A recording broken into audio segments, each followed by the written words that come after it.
pegar um outro ônibus para chegar às 7 da manhã no serviço dele.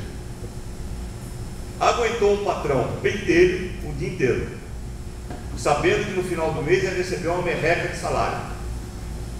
Depois ele faz o caminho de volta, 5 da tarde ele sai, de novo rezando para não ter tiroteio, tal, não sei o que, tem que subir o morro, chega às 8 da noite na casa dele. Aí ele tem duas alternativas. Ele vai ver a Thaís Araújo, a Aline Moraes, bom, todas as moças que vocês conhecem. Se ele ligar a televisão e ficar lá no sofá, ou ele vai sair da casa dele e ver o Arbex. Você vai culpar o cara? Você vai falar, você é alienado? Você... O cara faz isso para suportar viver, meu. Ele quer viver por mais 24 horas. É isso que ele quer. Ele quer suportar alguma coisa que dê para ele algum alimento para ele conseguir viver. Enquanto a gente não conseguir dialogar com essas pessoas, não vai rolar. O problema é encontrar o caminho para dialogar com essas pessoas. E aí, tem um exemplo, nessa mesma reunião, uma menina deu um exemplo. Tinha um problema de violência contra a mulher, na favela que ela morava, uma violência generalizada contra a mulher. Eles começaram por um caminho de entrevistar especialistas, não sei o que, na rádio comunitária. Viram que não deu nada certo, ninguém ficava ouvindo especialista falar. Tem coisa mais chata do que ficar ouvindo especialista falar sobre violência contra a mulher. Eu não consigo imaginar um inferno pior do que isso. Então, claro, os especialistas começaram a falar, os caras mudavam da rádio e ouviam rock, ouviam samba, sei lá, pagode, sei lá. Aí eles tiveram uma ideia: vamos fazer uma radionovela. E fizeram uma radionovela com personagens da própria comunidade, sendo os atores. Sucesso absoluto. E aí, como radionovela, discutiu tudo: violência de gênero, falta de comida na casa, a menina que se prostituía, e etc e tal. Sucesso absoluto. Eles encontraram ali uma linguagem. Então eu acho que muitas vezes o nosso problema é encontrar a linguagem. Agora, de novo, eu vou apontar, vou insistir nisso, o que eu estou apontando aqui não é uma saída para a barbárie. Porque, como eu disse, a barbárie, no caso do Império Romano, demorou 500 anos. Não é uma coisa que nós vamos resolver, a nossa geração vai resolver. Não vai. Eu acho que não vai. Isso é uma luta de longuíssimo alcance, séculos de luta, de agonia. Eu acho que nós temos que preparar para um século de luta de agonia. O que nós podemos fazer é nos prepararmos intelectualmente, tem que ler pra caralho, estudar pra caralho, tem que saber muito, mas encontrar linguagens que permitam um sentimento de autodefesa da dignidade humana. O urgente hoje é agregar esse sentimento de autodefesa da nossa própria dignidade como seres humanos.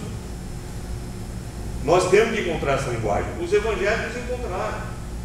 Quando eles falam do amor de Cristo, o amor universal, a fraternidade universal, todo mundo sabe por que eles falam isso, é o evangelho. Mas eles encontraram essa linguagem. Qual é a nossa linguagem? Você falou do MST. Eu, desde os anos 90, sempre fui um apoiador integral do MST. Eu acho a luta do MST fundamental. Continuo respeitando muito o MST. O MST merece todo o meu respeito. E não admito que ninguém da direita ou o que for ataque o MST, porque eu fico furioso com isso. Agora, eu não sou cego. O programa Bolsa Família e os programas de distribuição de benesses do Estado fizeram um estrago considerável com o MST. Eu rompi publicamente não com o MST, mas com a política o STED, a política de direção deles estão seguindo, quando eles deram apoio condicional a Dilma em 2010. Eu escrevi uma carta pública dizendo: olha, a partir daqui eu não vou. Não significa que eu comecei a atacar o MST, não. Nem que eu me tornei oposição ao MST, não. Porque eles estão lutando, e eu respeito quem está lutando. Então quem está lutando tem o meu respeito, independente de eu concordar ou não com tudo que eles acham. Mas o MST entrou, na minha opinião, numa roubada que é apoiar o governo Dilma. E aí, meu amigo, hoje eles mesmos reconhecem que o governo Dilma fez menos pela reforma agrária do que Fernando Henrique Cardoso. Menos. A Dilma É o fim do mundo em relação a... Ela botou a Cátia Abreu. A Cátia Abreu. Imagina, uma mulher, a Cátia Abreu, uma escravista. Tem uma escravista no ministério. Então, é complicado isso aí. E, ao mesmo tempo, eu acho que a questão da terra no Brasil é a questão das questões. O que eu falo para os meus alunos do aula de jornalismo na PUC, o que eu falo para eles é o seguinte: façam 3 mapas.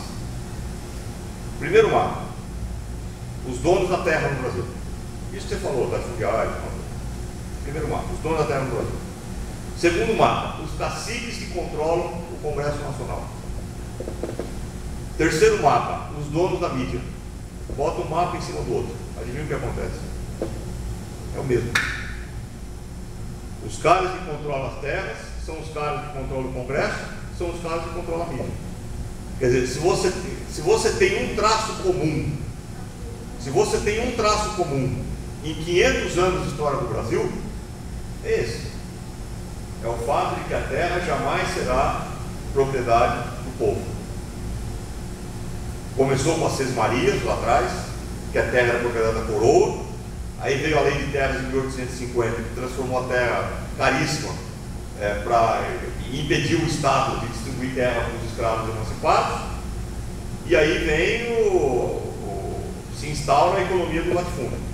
Quer dizer, esse é o que percorre 500 anos de história do Brasil, que, na minha opinião, exatamente por causa disso, ainda não aboliu a escravidão.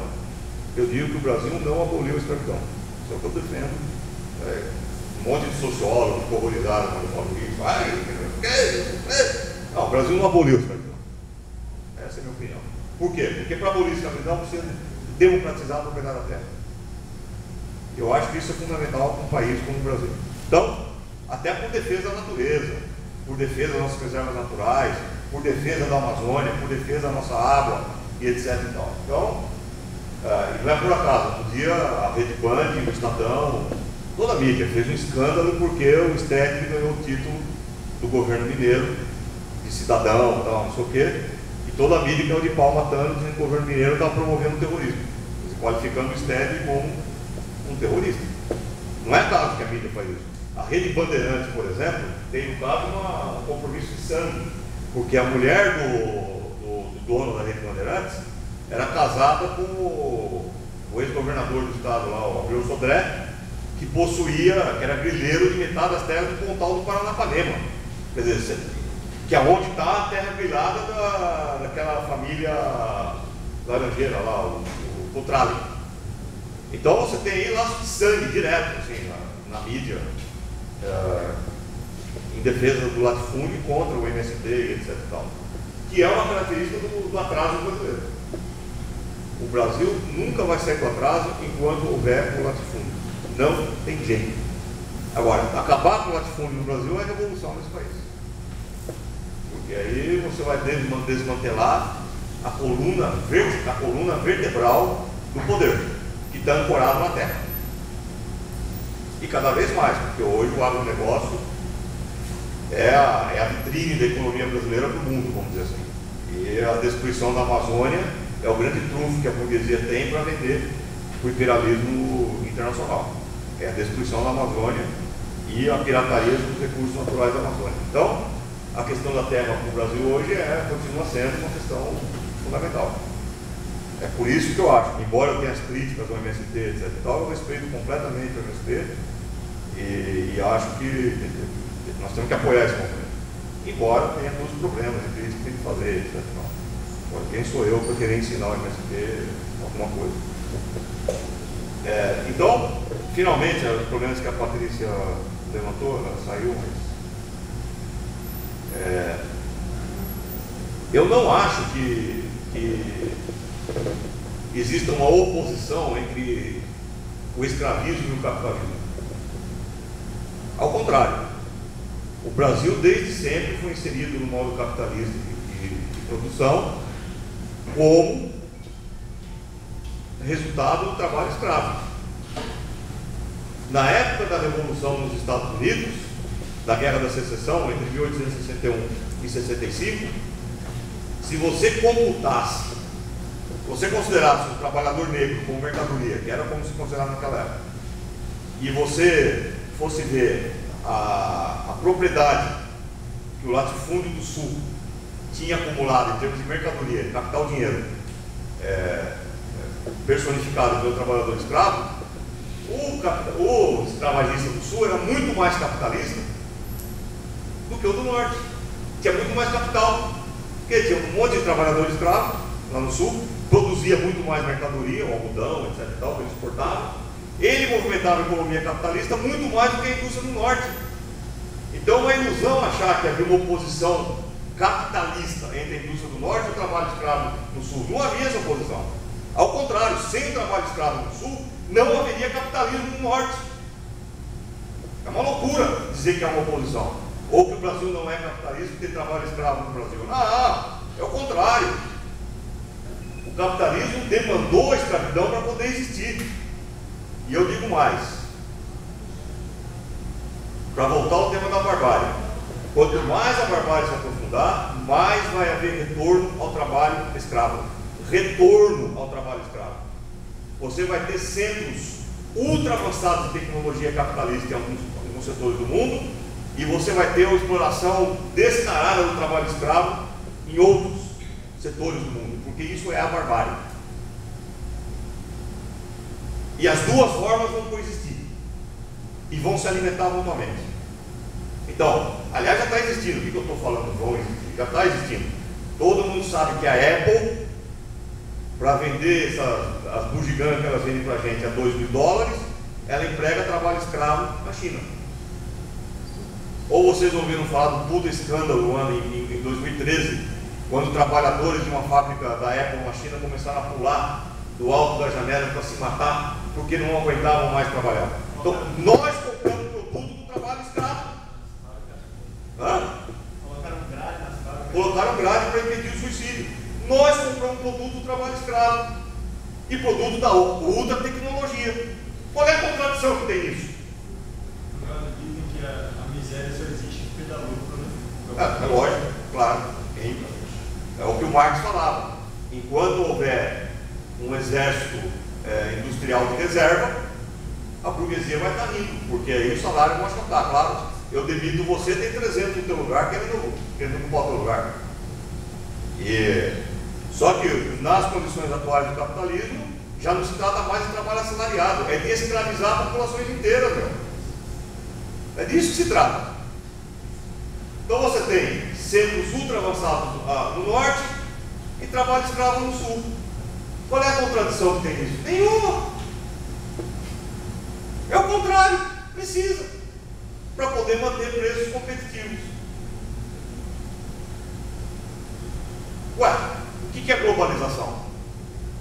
É você não pagar $15 por hora para um trabalhador da Ford nos Estados Unidos e a mesma Ford empregar um trabalhador do México, em vez de pagar $15 por hora, paga 50 centavos por hora para o trabalhador do México fazer o mesmo trabalho. Ué, isso é globalização. Qual é o limite disso aí? É um trabalho escravo. Ué, agora, qual é a contradição? Nenhuma. Então, é isso que eu estou chamando de barbárie, esse processo de desintegração das relações econômicas, políticas, institucionais e, sobretudo, humanas. Esse é o momento que nós estamos vivendo. Se alguém me disser que tem a solução para isso, eu juro por Deus, eu beijo apaixonadamente o cara na hora e falo, olha, Jesus, nós não temos, nós temos que elaborar. E não é uma elaboração imediata, não é uma coisa que vai acontecer amanhã, depois de amanhã. Nós estamos num processo que vai durar décadas, se a gente tiver sorte, se o planeta aguentar até lá. Quem dá para mais pergunta? Raquel? Sobre flauta, não sei nada. Rita?